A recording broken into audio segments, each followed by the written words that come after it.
The conversation begins with a rising sense of curiosity spreading across kitchen tables, grocery store lines, and quiet living rooms as people wonder whether the government could actually deliver not just one more round of stimulus aid, but two.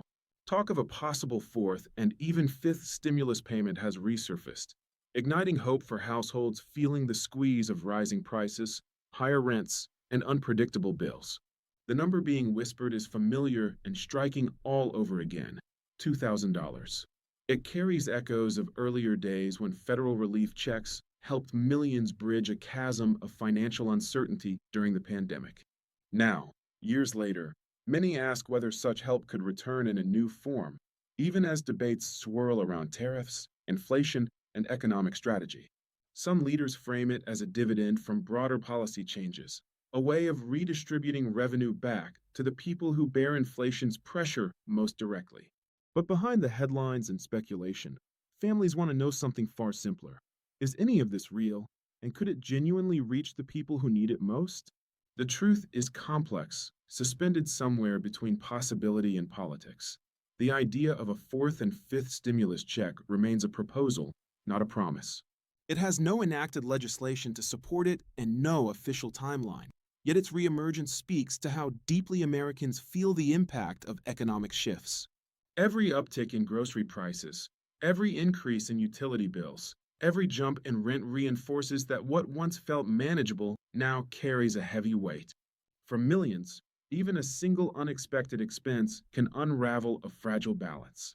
That is why the idea of another stimulus payment, even if uncertain, instantly commands attention. It creates a moment of imagined relief, a pause from the constant mental arithmetic of survival.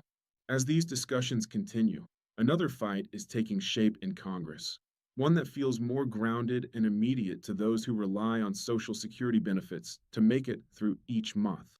A group of lawmakers is pushing a proposal that would temporarily add $200 per month to the checks of millions of people: retirees, disabled Americans receiving SSDI, low-income individuals relying on SSI, and veterans whose fixed income strained under the weight of inflation.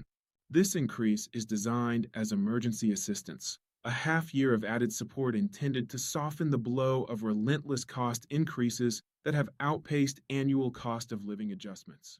It is not a permanent fix, but it acknowledges something undeniable. The world has become more expensive in ways that hit the most vulnerable the hardest. Imagine a senior living alone, stretching 30-day budgets across food, medications, and utilities. The routine becomes a series of tiny choices that carry outsized consequences. Choosing cheaper food that may not meet health needs, delaying a necessary doctor visit, keeping the thermostat lower than comfort allows. When every dollar is stretched thin, even a modest boost becomes meaningful. $200 a month may not transform an entire life, but it eases the corners of hardship. It lets someone buy the medication they use to ration or fill their pantry without fear of running out before the month ends. It gives them a little space to breathe. For someone on SSDI, the pressure can be even more layered because managing health conditions often requires consistent care and reliable access to transportation, prescriptions, and supportive equipment. These costs rarely shrink. They often grow. A temporary benefit increase becomes not just a financial relief, but a recognition of the realities faced by people whose disabilities shape their daily lives.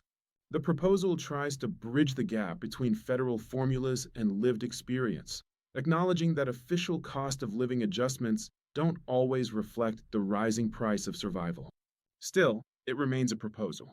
It must move through committees, debates, amendments, political negotiations, and final votes before becoming law. The process introduces uncertainty that can feel painfully slow to those who need help now, not years from now. But the fact that the issue has returned to the center of congressional attention carries its own importance. It suggests that policymakers can see what millions of Americans already know. The economic pressure on seniors, disabled individuals, and low-income households has reached a point where standard adjustments are no longer enough.